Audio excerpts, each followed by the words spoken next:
Ebirungi by'ozookola emabega bye tulabako kati nga wano. Era twebaza n'ebino by'otukoledde olwaleero ssebo.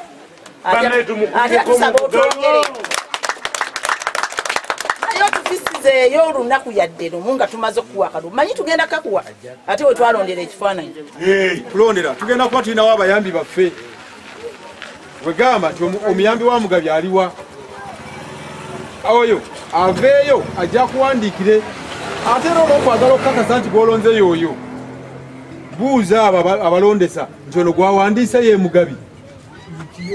Kubanga tekikuyamba kumala biseera bino ogenda n'olonda gw'otayagala. Okulonda nga kuwedde. Gwe bawangudde n'awanguddwa si kye kiseera eky'okuvuma buli omu munne.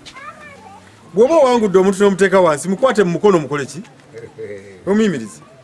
Omugambe nti ebikuwanguza bye bino ze bimbadde nkusinza weetereeze bwe ndaba nvaamu ggwe okole ki?